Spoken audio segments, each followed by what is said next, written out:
ने मानो अपनी शैल बाहुओं में मातृवर्ती क्षेत्र को शिशु के समान सुरक्षित रखा है और अपनी लगातार बहती जलधाराओं से उसको दुग्धपान भी कराया है।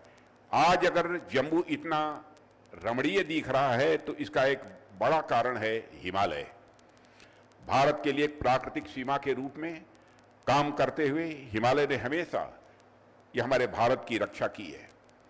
आप लोग जानते होंगे कि एक समय रशिया के बारे में ऐसा कहा जाता था कि उस रशिया के पास आर्मी, नेवी और एयरफोर्स के अलावा एक जनरल विंटर का एडवांटेज है। रशिया के बारे में कहा जाता था विंटर सीजन में रूस पर आक्रमण करना एक तरह से विरोधियों के लिए अपने पैर पर कुल्हाड़ी मारने जैसा माना जाता था। नेपोलियन से लेकर हिटलर तक जिन लोगों ने भी जाड़े के समय में विंटर सीजन में रूस की ऊपर आक्रमण करने की कोशिश की अथवा रूस की तरफ अपना रुख किया, उनको वहां जनरल विंटर यानी जिस समय की बहुत ही ठंड रहती है उसका सामना करना पड़ा और जिसने भी आक्रमण करने की कोशिश की उसे मुंह की खानी पड़ी है। जो भूमिका जनरल विंटर ने रशिया के लिए निभाई, मैं मानता हूं कि लगभग वही भूमिका हिमालय ने भी भारत के लिए निभाई है। हिमालय ने एक जनरल के रूप में हमेशा भारत की रक्षा की है। साथियों, अल्लामा इकबाल ने किसी समय लिखा था, आप सभी लोग इससे परिचित होंगे, कि पर्वत वो सबसे ऊंचा हमसाया आसमां का, वो संतरी हमारा वो पांचवा हमारा। पांचवा मतलब होता है पहरेदार। हिमालय को लेकर बिल्कुल यह उन्होंने सही लिखा था, ऐसा मैं मानता हूं। साथियों, हिमालय के इन दुर्गम इलाकों में सड़कों का निर्माण करके आप लोगों ने भारत की रक्षा करने में हमारी आर्म्ड फोर्सेस की काफी मदद की है। और मुझे याद है कि एक बार मैं बीआरओ को ब्रो यानी ब्रदर कहकर संबोधित किया था। ब्रदर को लोग बोलचाल की भाषा में भाई को ब्रो कहते हैं। यह कहकर बॉर्डर रोड ऑर्गेनाइजेशन यानी बीआरओ को हमने संबोधित किया था। बीआरओ नहीं है, ब्रो है। सीमाओं पर इंफ्रास्ट्रक्चर का निर्माण करके बीआरओ ने आर्म्ड फोर्सेज के ब्रो की भूमिका निभाई है, ऐसा मैं मानता हूं। और जिस तरह से आप अपने कार्यों के माध्यम से सीमावर्ती इलाकों में इंफ्रास्ट्रक्चर डेवलपमेंट कर रहे हैं, वह भारत की सीमाओं को तो सुरक्षित बनाता ही है, साथ ही साथ इस क्षेत्र की सोशियो इकोनॉमिक डेवलपमेंट यानी सामाजिक आर्थिक विकास में भी अपनी बहुत ही महत्वपूर्ण भूमिका का निर्वाह कर रहा है। इसलिए यदि मैंने बॉर्डर रोड ऑर्गेनाइजेशन को ब्रो कहा था तो मैं यह मानता हूं कि यह बिल्कुल सही था। आप सही मायनों में हमारे आर्म्ड फोर्सेज और भारत के लिए ब्रो हैं, यह मैं बॉर्डर रोड ऑर्गेनाइजेशन के संबंध में कहना चाहूंगा। और साथियों, मुझे बताया गया है कि आज 90 प्रोजेक्ट्स का इनॉग्रेशन हो रहा है, जिसमें अनेक रोड्स, ब्रिजेज, रनवेज, हेलीपैड्स और टनल शामिल हैं। और मुझे ध्यान आता है कि एक समय था जब बीआरओ के द्वारा किसी प्रोजेक्ट की शुरुआत की जाती थी तो सबसे पहले उस प्रोजेक्ट को शुरू होने में ही काफी लंबा समय लग जाता था। और यदि सौभाग्य से प्रोजेक्ट प्रारंभ में शुरू भी हो गया तो उसमें ऐसी कागजी अड़चनें भी आती थी कि उन्हें खत्म होने में एक बहुत लंबा समय लग जाता था। यानी बीआरओ के प्रोजेक्ट्स का इनॉग्रेशन लंबे अंतराल के बाद हुआ करता था।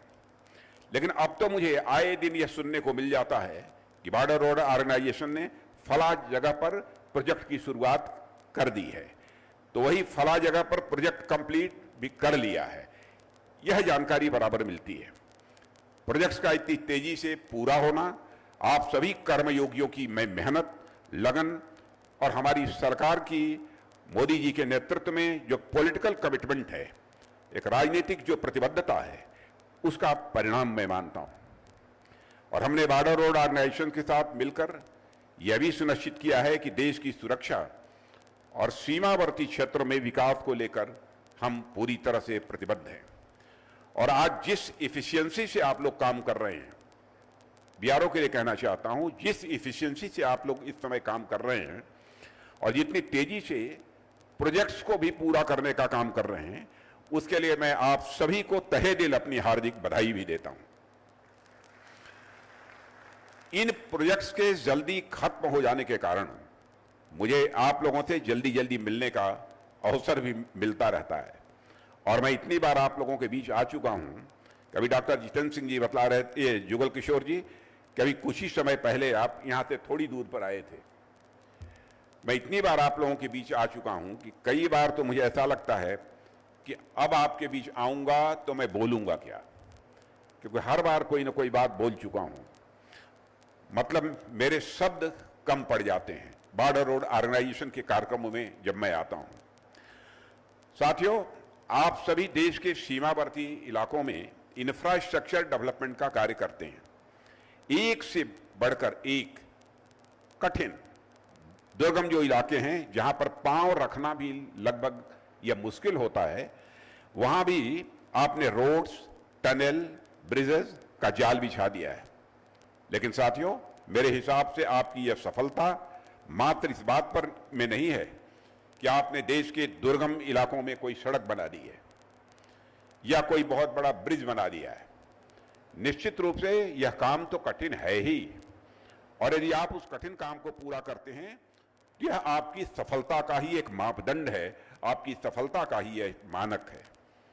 लेकिन सही मायने में आपकी सफलता इस बात के लिए नहीं है कि आप किस प्रोजेक्ट को पूरा कर देते हैं। आपकी असली सफलता तो यह है कि इतने दुष्कर और मुश्किल से दिखने वाले कामों को भी आपने अपनी मेहनत से बहुत आसान बना दिया है। अब देश के लोग बॉर्डर एरियाज में इंफ्रास्ट्रक्चर डेवलपमेंट को कोई बड़ी उपलब्धि नहीं बल्कि उसे नॉर्मल मानने लगे हैं, और किसी एम्बिशियस प्रोजेक्ट, महत्वाकांक्षी परियोजना को शुरू करना और उन्हें समय पर पूरा करना न्यू इंडिया का यह एक न्यू नॉर्मल बन चुका है, मैं ऐसा मानता हूं। जैसे साथियों, कोई न्यूरो सर्जन होता है, न्यूरो सर्जन, आप उसका काम देखिए कि न्यूरो सर्जन का काम यह कितना मुश्किल होता है। लेकिन जैसे जैसे वह अपने काम में एक्सपर्ट होता जाता है, उसके काम करने की गति, उसके काम करने की क्षमता ये बढ़ती जाती है। अपने शुरुआती समय में कोई न्यूरोसर्जन बामुश्किल एक दिन में कोई एक सर्जरी कर पाता है, लेकिन जैसे जैसे वह एक्सपर्ट होता है उसके लिए वह चीज बहुत ही आसान होती जाती है, और एक समय आता है कि वह एक दिन में 3-3, 4-4 सर्जरी करने लगता है। अब डॉक्टर जितेंद्र सिंह जी जानते होंगे कि इससे ज्यादा भी कर पाता है कि नहीं कर पाता है। एक ताजा उदाहरण आप इसरो को अभी देख सकते हैं, जिसकी चर्चा डॉक्टर जितेंद्र सिंह जी ने की है। आप सभी जानते होंगे कि अभी हाल में ही इसरो ने शिव शक्ति पॉइंट पर सफल लैंडिंग कराकर चांद पर भी भारत का झंडा गाड़ दिया है। लेकिन एक समय वह भी था जब इसरो एक सैटेलाइट तक भी नहीं छोड़ पाता था। हम दूसरे देशों के पास जाकर अपने सैटेलाइट्स को लॉन्च करने के लिए आग्रह करते थे, लेकिन धीरे धीरे इसरो अपनी मेहनत व लगन से इस काम में इतनी ज्यादा एक्सपर्टीज हासिल कर ली है, इतना एक्सपर्ट बन गया है कि आज स्थिति पूरी तरह से बदल चुकी है। आज इसरो चांद और मंगल तो क्या सूरज तक अपने हाथ फैला रहा है। चांद और मंगल क्या, अब तो सूरज तक इसरो अपने हाथ फैला रहा है, और यह भारत के लिए तो सैटेलाइट लॉन्च कर ही रहा है, साथ ही दुनिया के अलग अलग देशों के 400 से अधिक सैटेलाइट स्पेस में इसरो लॉन्च कर चुका है। यह है हमारे इसरो की ताकत। आज सैटेलाइट लॉन्च करना इसरो के लिए बिल्कुल बाएं हाथ का यह खेल बन गया है। ठीक उसी प्रकार सीमावर्ती इलाकों जो दुर्गम और बहुत ही कठिन माने जाते हैं, वहां पर भी इंफ्रास्ट्रक्चर डेवलपमेंट करना, मैं समझता हूं बॉर्डर रोड ऑर्गेनाइजेशन के लिए यह बाएं हाथ का खेल बन चुका है। और आज आप सबकी यह मेहनत का ही यह परिणाम है कि आपने इस कठिन व मुश्किल से दिखने वाले काम को भी इतना आसान बना दिया है। और आप देखिए कि अक्टूबर 2020 में मैंने बालीपरा चारद्वार तवांग मार्ग पर 500 मीटर लंबी नेचुफू सुरंग की नींव रखी थी। नेचुफू, जिसको आपने देखा होगा भी। अभी 3 साल भी नहीं हुए कि आपने इस प्रोजेक्ट को कंप्लीट कर दिया, और आज मुझे इस बात की अत्यंत प्रसन्नता हो रही है कि मैं इस सुरंग को राष्ट्र को समर्पित कर दिया मैंने। साथियों, एक समय ऐसा भी था कि जब भारत में बॉर्डर एरियाज में सड़कें बनाना कूटनीतिक, राजनीतिक और भौगोलिक हर दृष्टि से नाकों चने चबाने जैसा होता था। यह एक कठिन काम है, लेकिन इस कठिन काम को भी जिस तरीके से बॉर्डर रोड ऑर्गेनाइजेशन ने इसे आसान बनाया है, और जिस तरीके से आप सभी इसके अभ्यस्त हो गए हैं, उसके लिए आप सभी को मैं पुनः एक बार अपनी हार्दिक बधाई देता हूं। परफेक्शन माने किसी काम को ठीक तरीके से करना। परफेक्शन आप लोगों की अचीवमेंट नहीं, परफेक्शन आप लोगों की अचीवमेंट नहीं, आपकी उपलब्धि नहीं, बल्कि यह आप लोगों की आदत बन चुकी है, ऐसा मैं बॉर्डर रोड ऑर्गेनाइजेशन के लिए मानता हूं। यह बॉर्डर रोड ऑर्गेनाइजेशन का अचीवमेंट नहीं है, बल्कि यह आप लोगों का स्वभाव बन चुका है, यह आदत बन चुकी है। यह कोई साधारण बात किसी ऑर्गेनाइजेशन के लिए नहीं कही जाएगी। और साथियों, आज इस शुभ अवसर पर बॉर्डर रोड ऑर्गेनाइजेशन पूर्वी लद्दाख के न्योमा में एयरफील्ड पर भी काम शुरू करने जा रहा है, और इसे लद्दाख में अग्रिम चौकियों पर तैनात सैनिकों के लिए स्टेजिंग ग्राउंड के रूप में विकसित किया जाएगा। और यह दुनिया के सबसे ऊंचे हवाई क्षेत्रों में से एक होगा। पूरे ऊंचे हवाई क्षेत्रों में से एक होगा कि सबसे ऊंचा हवाई क्षेत्र होगा? सबसे ऊंचे हवाई क्षेत्रों में से एक होगा, जो हमारे सशस्त्र बलों के लिए एक गेम चेंजर जैसा होगा, ऐसी मेरी धारणा है। और मुझे पता चला है कि बॉर्डर रोड ऑर्गेनाइजेशन को हाल में ही शिंकुला सुरंग के निर्माण का भी यह काम सौंपा गया है, जो हिमाचल में लाहौल स्पीति को लद्दाख के जास्कर घाटी से यह जोड़ेगा। यह हिमाचल और लद्दाख के बीच ऑल वेदर कनेक्टिविटी प्रदान करेगा। और मुझे यह भी बताया गया है कि 15,855 15,855 फीट की ऊंचाई पर यह सुरंग स्थित है। दुनिया की सबसे ऊंची सुरंग होगी, जो बॉर्डर रोड ऑर्गेनाइजेशन द्वारा स्थापित एक और अनोखा यह नया रिकॉर्ड बनेगा, ऐसा मेरा विश्वास है। ऐसे अनेक प्रोजेक्ट्स हैं जिन पर काम करते हुए बॉर्डर रोड ऑर्गेनाइजेशन ने न सिर्फ नए रिकॉर्ड्स बना रहा है, बल्कि सीमावर्ती इलाकों में इंफ्रास्ट्रक्चर का भी डेवलपमेंट कर रहा है, और राष्ट्र की सुरक्षा में अपना महत्वपूर्ण योगदान भी दे रहा है। साथियों, बॉर्डर एरिया में इंफ्रास्ट्रक्चर को बढ़ावा देना यह राष्ट्रीय सुरक्षा के लिए तो कारगर होता ही है, साथ ही साथ यदि कोई नेबरिंग कंट्री यानी हमारा कोई पड़ोसी देश हमारे साथ कोऑपरेशन की भावना रखता है, तो यह हमारे बीच की कनेक्टिविटी को भी यह बढ़ावा देता है। म्यांमार, भूटान आदि अनेक ऐसे देश हैं जहां पर बॉर्डर रोड ऑर्गेनाइजेशन ने सीमावर्ती इलाकों में इंफ्रास्ट्रक्चर बिल्ड कर हमारे बीच पीस एंड कोऑपरेशन को बढ़ाने में काफी सहायता की है। इसलिए सरकार में आने के बाद से ही अपने प्रधानमंत्री मोदी जी के नेतृत्व में हमने विशेष रूप से सीमावर्ती क्षेत्रों में विकासात्मक गतिविधियों को तेज किया है। और साथियों, आप सभी के प्रोजेक्ट्स यानी बॉर्डर रोड ऑर्गेनाइजेशन के प्रोजेक्ट्स और काम करने का तरीका, इसे मैं सिविल मिलिट्री फ्यूजन का भी एक बहुत बड़ा उदाहरण मानता हूं, एक बहुत बड़ी इसे मिसाल मानता हूं। सड़क, पुल इत्यादि बनाने का कार्य सिविल सेक्टर के अंतर्गत आता है, और देश की सुरक्षा का कार्य मिलिट्री सेक्टर के अंतर्गत आता है। लेकिन आप लोग तो स्वयं ही एक सिविल मिलिट्री ऑर्गेनाइजेशन हैं, यह मैं बॉर्डर ऑर्गेनाइजेशन के लिए कहना चाहूंगा। और आपने जिस तरीके से सिविल और मिलिट्री सेक्टर का सामंजस्य बैठाते हुए देश की सुरक्षा के लिए इंफ्रास्ट्रक्चर डेवलपमेंट करना आपने प्रारंभ किया है, मुझे लगता है कि आपका यह कोलैबोरेशन बॉर्डर इंफ्रास्ट्रक्चर के मामले में कई स्वर्णिम अध्याय लिखेगा। सिविल मिलिट्री फ्यूजन इस समय की जरूरत है, क्योंकि राष्ट्र की सुरक्षा की जिम्मेदारी सिर्फ सैनिकों की नहीं, बल्कि सिविलियंस की भी होती है। इसीलिए मैं सिविल मिलिट्री फ्यूजन की बात मैं कर रहा हूं। यजुर्वेद का एक श्लोक है, वयम राष्ट्रे जागृयाम, अर्थात हम राष्ट्र की को जीवन और जागृत बनाए रखेंगे। हम यह संकल्प लेते हैं, यह कहकर कि वयम राष्ट्रे जागृयाम।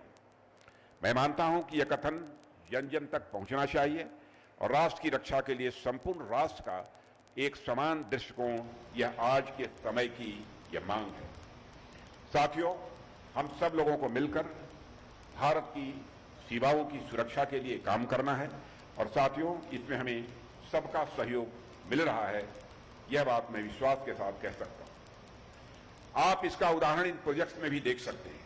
अनेक राज्यों में अलग अलग रूलिंग पार्टीज हैं, लेकिन सीमावर्ती इलाकों में आधारभूत संरचनाओं के निर्माण में हम सब एक दूसरे के का साथ देते हुए लगातार आगे बढ़ रहे हैं।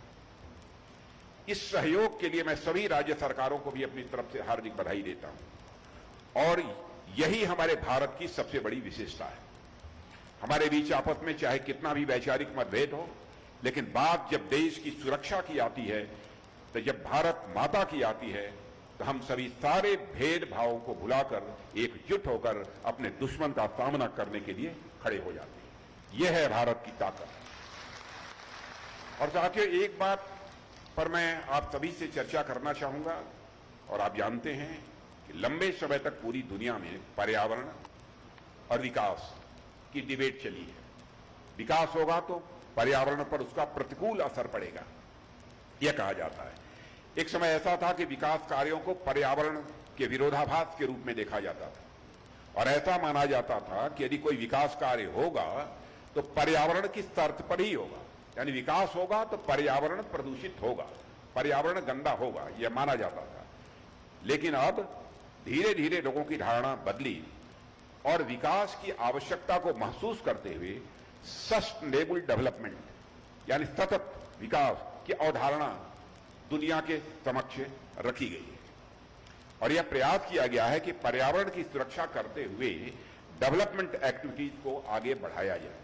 विकास तो हो, लेकिन हमारा पर्यावरण भी यह सुरक्षित रहना चाहिए। अब इसकी चिंता की जा रही है। वैसे तो मुझे पता है कि बॉर्डर रोड ऑर्गेनाइजेशन पर्यावरण को लेकर अपने जिम्मेदारियों के प्रति पूरी तरह से सचेत है और आप सब इंफ्रास्ट्रक्चर डेवलपमेंट के दौरान आधुनिक तकनीक और प्रौद्योगिकी का भी प्रयोग करते हैं ताकि पर्यावरण का काम कम से कम नुकसान हो, पर्यावरण का कम से कम नुकसान हो।